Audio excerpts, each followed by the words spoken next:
Asante. Hello, hello. Hello, hello. I just wanted to say nimekaribishwa Manyata. Mimi ni aspirant lakini tutasema tu vile utasema. My name is Vivian. Asante sana. Huyo Vivian ni wa Lang'ata.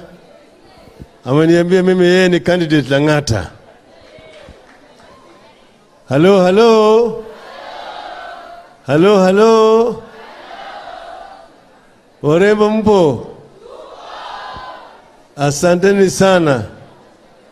As I said earlier today, this is a day that the Lord has made. Let us rejoice. I have enjoyed myself thoroughly, sitting down there, listening very carefully to some of the most incisive speeches I've heard coming from the women. Those who have spoken here have spoken on behalf of the Kenyan women. And the message is there loud and clear. I had a statement that I wanted to present here, and it will be taken as read and shared with the media. But I've decided that I will speak with you for a few minutes just about what I think should happen to women of Kenya going forward. I see very many young people around here.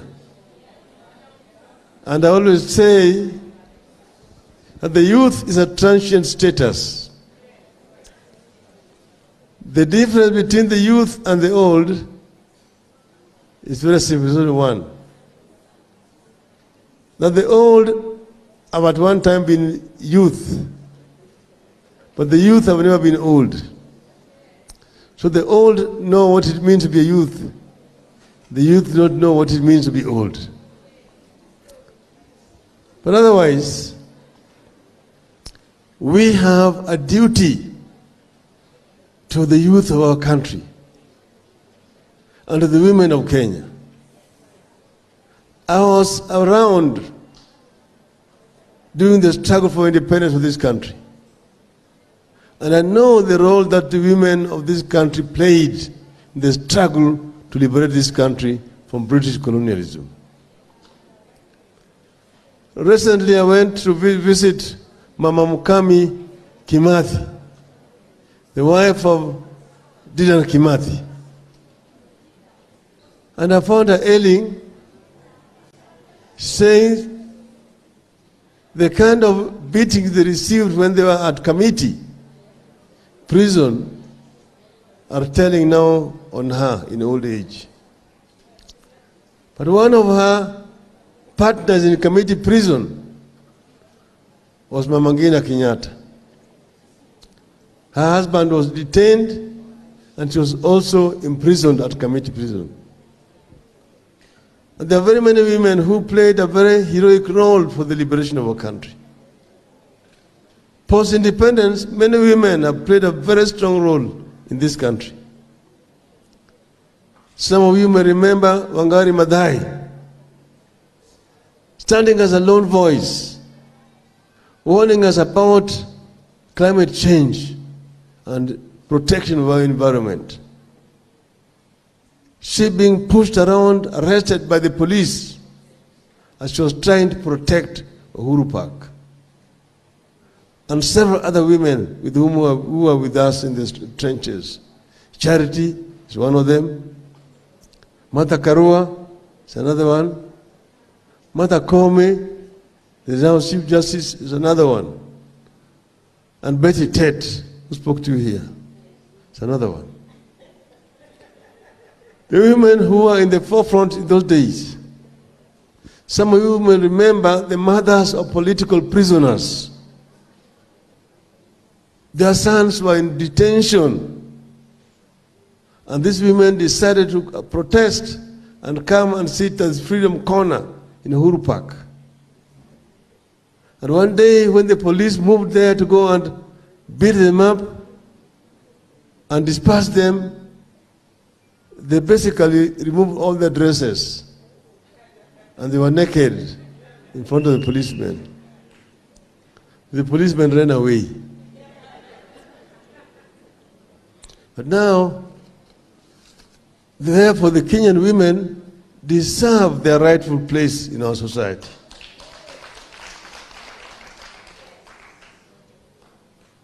Some people have already mentioned my meeting with the Uhuru Kenyatta. Because this country was on the verge of disintegration. And when we met, it was a very difficult conversation. But we took a journey down the memory lane and ultimately said that Kenya is bigger than both of us. And we agreed to shake hands. At this point, I'm bringing to you greetings from Uhuru Kenyatta. I spoke to him earlier on. I told him I'm meeting with the women of Kenya, and he said I should convey his greetings.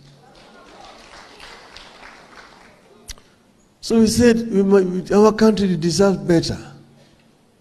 Our country deserves better. The founders of our nation had a dream, which you call the Kenyan dream. That Kenyan dream is found in our national anthem. The first stanza says, and we sang it when we started this meeting this morning, that Lord bless this land of ours. Justice be our shield and defender. May we dwell in unity, peace and liberty. Plenty be found within our borders. That is a Kenyan dream. A land which is God-fearing, where justice is a shield and defender, a democratic land. We'll dwell in unity, peace and liberty. That is people who are united, no discrimination on the basis of ethnicity, race, gender, religion. That is in our national anthem. And then if you're united and you work hard, then plenty will be found within your borders. That is, they wanted a prosperous nation where people live in harmony and a country that is developed. We therefore have to work towards achievement of the Kenyan dream. The Kenyan dream. And this Kenyan dream can only be achieved if we empower our people. We give them an opportunity to be able to realize their God-given capacities. That's why I've said that every child must get equal opportunity in our country. And our women must be treated as equal citizens in our country. Therefore, our women must get equal opportunities. My wife, Ida, here, has been talking a lot about the girl-child education. She has been a promoter of the girl-child education. That the girl-child must be given opportunity and given whatever the facilities that she needs to be able to realize her potential. And that's why she's been fighting against early marriages. We, on her advice, promoted pre-sanitary towels in schools. It was passed in the cabinet meeting that the minister then for education, Mr. Mutula Kilonzo, must ensure that sanitary towels are distributed in all our schools where there are girls. It has not been followed properly, but it's something that is a complete necessity in our schools. Then this issue of gender-based violence, which is now on the increase in our country. She's talking about the old women who were killed in Kisii. But every day you see goring stories in our newspapers, headlines. How a girl was cut into pieces by the husband or a boyfriend. Somebody hammered in school and so on. These are things that we must find a way of bringing to an end. Then, male chauvinism. You find a girl has been molested, she has been raped or beaten up. She goes to report the crime to the police station. These police officers are just laughing at her. They just ridicule her. They don't see that as a serious crime. So he said, we need to digitize crime reporting. Like they do it in Dubai. You can do it here by having a complete national network of ICT so that she can be able to report a crime digitally without having to go to a police station and be mistreated.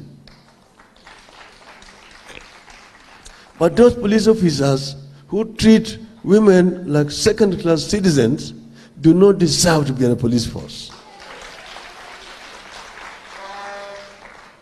We need to reform our police force to make it more responsive to the needs of this country. What we still have here is the relics of colonial police. The colonial police was not meant to protect the people. It was meant to rule the people. It was anti-people. People feared to go to police stations. But then I will always give an example. Because what was happening here was not happening in the metropolitan England, or Europe. In England, police are civil. They are servants of the people. Utumishi kwa wote. If you are in London and you lose the direction, you go to the police. In America, they call the sheriff. In the UK, they call the Bobby. And you ask him, excuse me, sir, could you please show me the road to Trafalgar Square? To Trafalgar Square, yes. Oh yeah, walk straight on. Turn left. 100 yards. Turn right. Then straight on. You can't miss it. You'll find it. And you say, thank you. Then you say, thank you, sir. Anapiga saluti. Hapa Nairobi, you lose your direction, you go to police, and ask afande, wapi njia ya kwenda Kariakoo? Umepotea? Ndiye afande. Wapi kitambulisho? Afande niliwacha nyumbani. Oh, huna kitambulisho? Bingo. You are handcuffed. You find yourself in the cold cell. Tomorrow you are arraigned in court. That is loitering with the intention to commit a felony.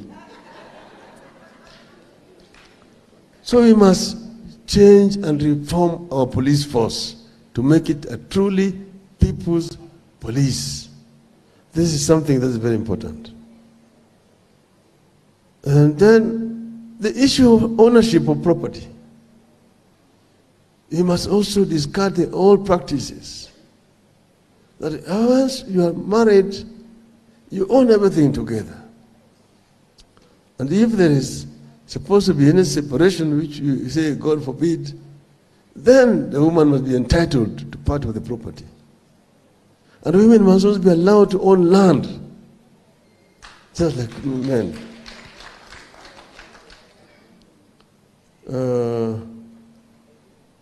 Then you have also this problem of single mothers.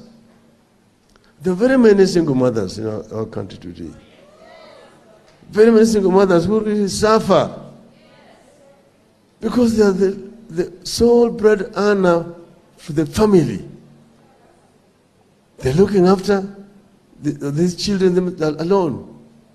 But they're mistreated in the society. They are not accepted as equal fellow citizens. We must change this attitude and find a way of helping single mothers in our country. Because they are bringing up children, they are bringing up other Kenyan citizens. So they need to get some support from the government, single mothers. Finally, I was telling you about the Kenyan dream. We sat together when we were having a grand coalition government. And we came up with a blueprint which was aimed at transforming this country into a middle-income economy by the year 2030. We call it Vision 2030. Vision 2030 had looked at where we are and where we want to go. And we said we can do it. We had what was we called National Economic and Social Council, which is our think tank, which had looked at where we are, the countries which were actually equal to Kenya at independence. In 1963, Kenya's economy was equal to that one of South Korea in terms of per capita income, in terms of levels of industrialization, in terms of agricultural production, and so on. All major economic indicators, Kenya and South Korea were equal. 50 years later, today, the economy of South Korea is 50 times bigger than that of Kenya. The same thing with per capita income. In Korea, they manufacture Samsung, Hyundai, LG, are all manufactured in South Korea. You here in Kenya, you don't even make a needle here. So what is it that the Koreans got right and we got wrong? We can, if we answer that question, we can change our country.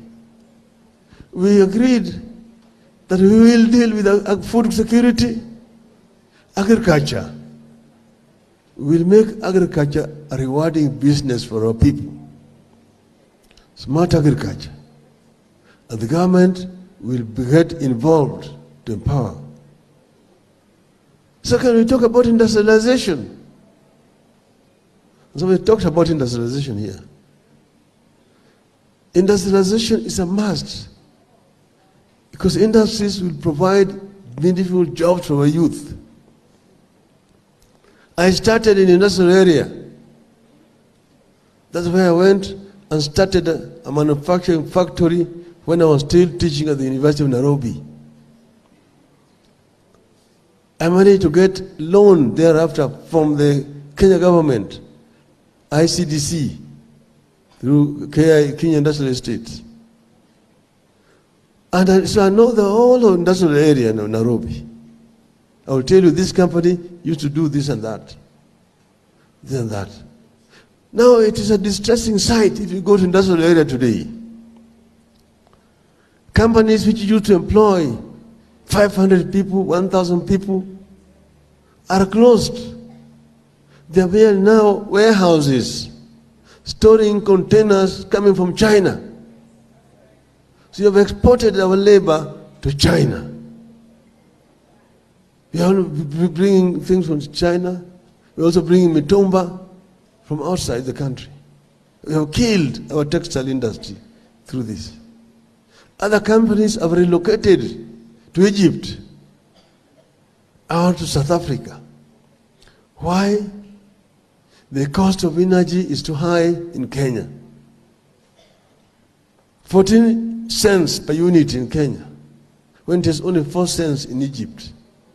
So it's cheaper to manufacture in Egypt and export back to Kenya. Then there is bureaucracy, the bureaucratic red tape in the country. Corruption also in the revenue collection. Corruption generally is too high in this country. And that is what is scaring away investors from coming to invest in the country and the past infrastructure.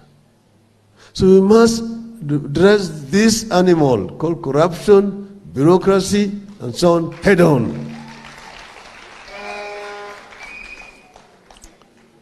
We must do that. If we don't, we will not be able to deal with these issues that we are talking about and get the transition that we want to get. We had a lot of problems when we had bombers of Kenya about devolution. Many people did not want to hear the word devolution.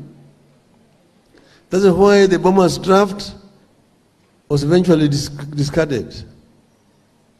Eventually, we managed to get it back after the crisis, but it is still not working the way it should be working. We want to make devolution work properly.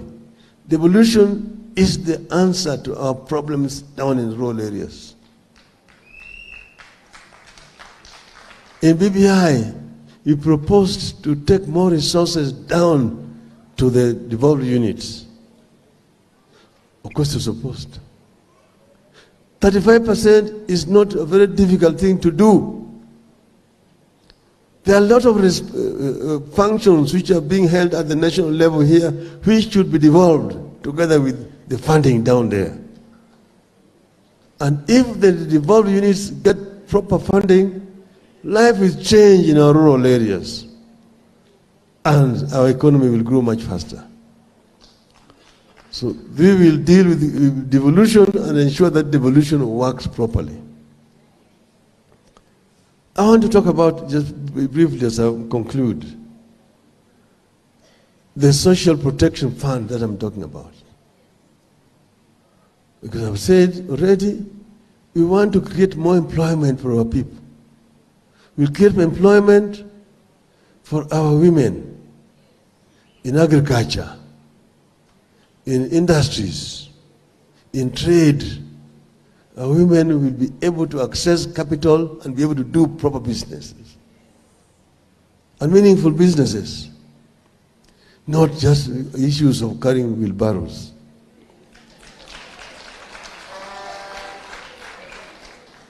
As we do this, we know also that there are certain parts of our country which are remote.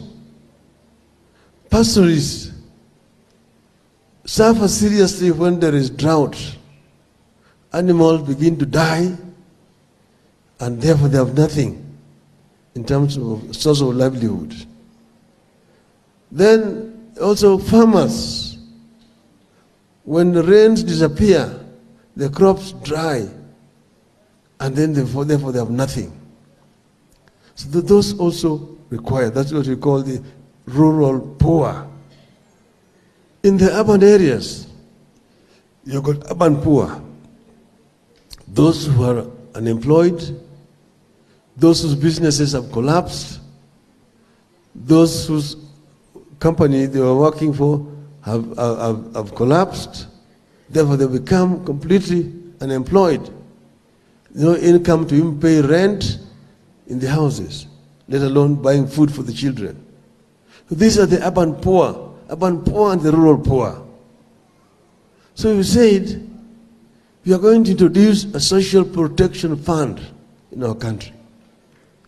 This happens in other countries, in the United States, in Europe, in Brazil, even here in Africa, in Egypt and in Namibia.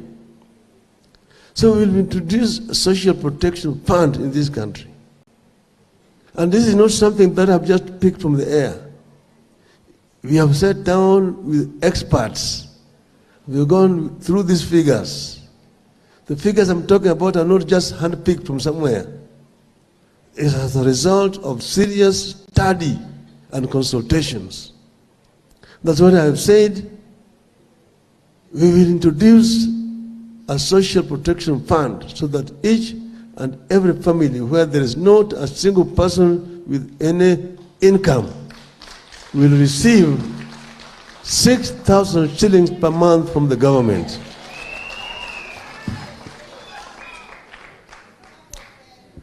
Finally, let me just conclude with my family.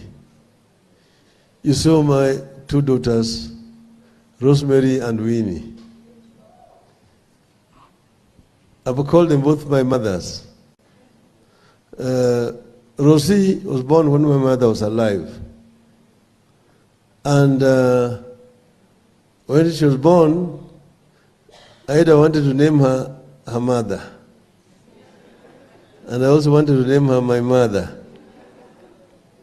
Aida's mother is called Rose. We decided to do a compromise. Her mother is called Rose. My mother is called Mary.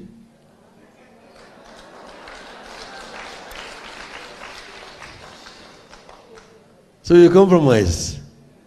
And that's how she became Rosemary. Okay?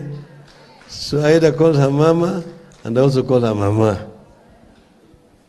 Winnie was born after my mother died. So now, therefore, she also became now my mother. She was named after Winnie Mandela. At the time Winnie Mandela was fighting so hard for the release of her husband from prison. But we had also a German friend. The wife was called Irmgard. So she's Winnie Irmgard. Okay? And then many other names she's given herself. Even Rosemary is called Akeo. But we call her Kazi. Kazi because she liked to work. She was working very, very hard. So she's called Winnie Kazi. That's the other name. Then there's Raila Jr., who's named after my not after me. That's named after my cousin who died in a road accident. So it's just a coincidence that he was also called Raila and I'm also called Raila. It's a different Raila. And then we had Fidel, who was our eldest son, who passed on, who we called Obangi. But me. So, but Fidel was the one who was with the mother. Now I want to talk about Aida.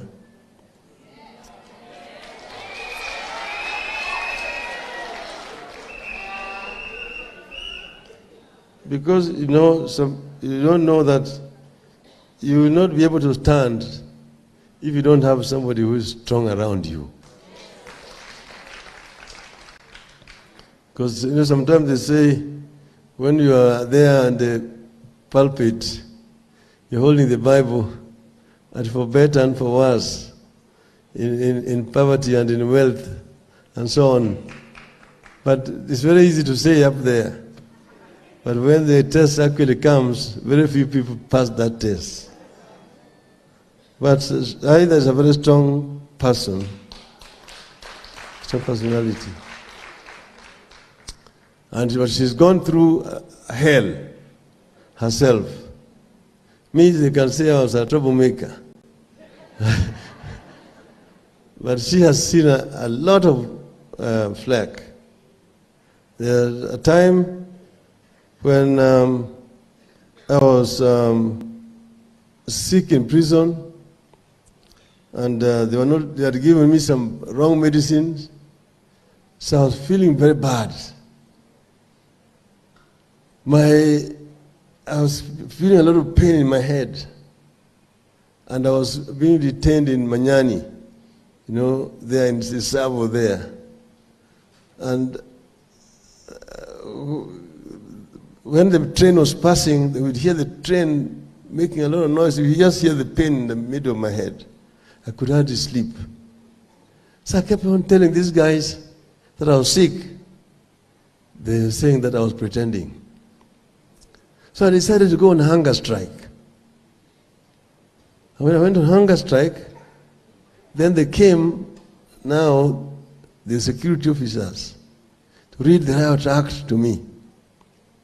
That if I don't want to eat, they're going to force feed me through my nose. And I told them, you can go to hell. I have already been reduced to an animal-like life here. So I'm not going to take this lying down. Because I will not accept this kind of thing, and will not accept that you can come to intimidate me in these conditions.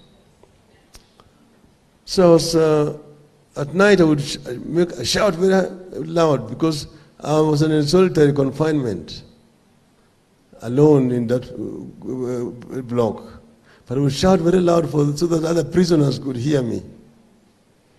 Then they now came, and then they came back, they found the medicine had been given, the whole of my hand here was swelling. A lot of swelling in my hand and everywhere. So they moved me from Mamanyani and brought me back to Kamiti. But in Kamiti, I managed to use toilet paper, wrote a letter to Aida, and I gave it to a friendly Askari who agreed to smuggle it and bring it to Aida. So Aida went and talked to a doctor, and then the doctor prescribed some medicine. She went and bought and gave it to that Askari, who smuggled the medicine back to me in the cells. So, but because my head had been boiling, this letter, Aida wrote me a letter giving me prescriptions on how I should use this medicine. I could not read this note completely because each time I try to read like this, I feel a lot of pain in my head. So I put this note under the blanket and forgot about it. So one day when they came to do a search, then because you have just two blankets, one you spread on the floor and one you cover yourself with. They found that note. And then now they started asking me where I got it from. Because all the letters which are written to you are stamped officially. They pass through the prison system. This one did not pass through the prison system. So they were now alarmed. They started now investigating. That's when they now went for Aida. And they took the note to a writing expert who found out that this was Aida's writing. So that they went and picked her up and locked her up and began to torture her to find out how she managed to smuggle this letter to me in the hospital. So that is the time, of course, that is her story. But I was saying she had a lot of hell at that time. Then I was later on released from prison. I came out and I stayed out for 6 months. I was arrested again and taken back to this time they had constructed Nyayo House. I was taken to the dungeons of Nyayo House, where they put you there in the room, they fill it with water. So just sit there in the water, you jump up and down the whole night. You know how long the night is. So after keeping me there for more than a week, Aida took a lawyer and went to court to demand that I be produced in court, habeas corpus. This is after 2 weeks. So immediately the matter went to court. They quickly served me with the detention order and was transferred to Kamiti, then to Naivasha. But then the following day, Aida got a letter from Minister of Education. She had been fired. She was sacked. And she was staying in a school compound, Kenya High School, given a few hours to clear from the school. Now our house had been rented by another tenant. She was nowhere to go. It was raining. With the children, with the furniture, nowhere to go the whole night. Just raining on them. Eventually, I don't know even how she managed. But then later on again, they would come to arrest her because they were thinking that was communication between us and her. Okay? Then I was released again thereafter, and arrested again a third time. This is the last time I was arrested when me and Matiba and Rubia had planned Sabasaba. And we went in for a third time. I was released, and then now when we were organizing now another meeting, I was told they were going to come to try to finish me, and I escaped town. I went into exile. She's the one who arranged for my getting out of town. And then eventually, I told you about the mothers of the prisoners. When those mothers were camping there at the Freedom Corner, eventually they went to sleep. They were sleeping now at the All Saints Cathedral. That's where they could be seen. So one day Aida went to visit them, where they were being held, where they were sleeping in All Saints. And when she went there, they talked with the women, and then she left. The following day, the headline story in The Nation, the plot thickens, Aida Odinga with the mothers of the prisoners. By midday, she got another letter of being sacked.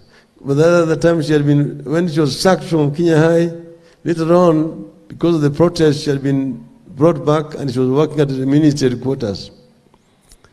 This time she got another sack, the last and final sack of Aida Odinga.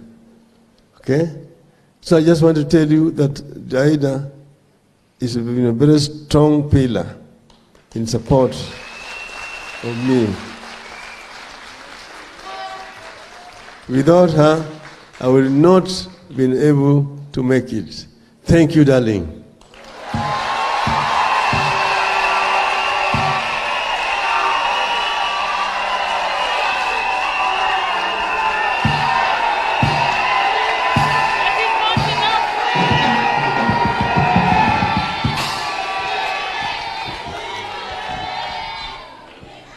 Kina mama hoye!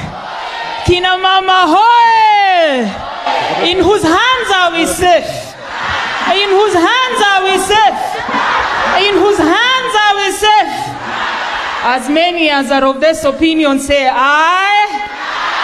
As many as are of the other opinion say nay.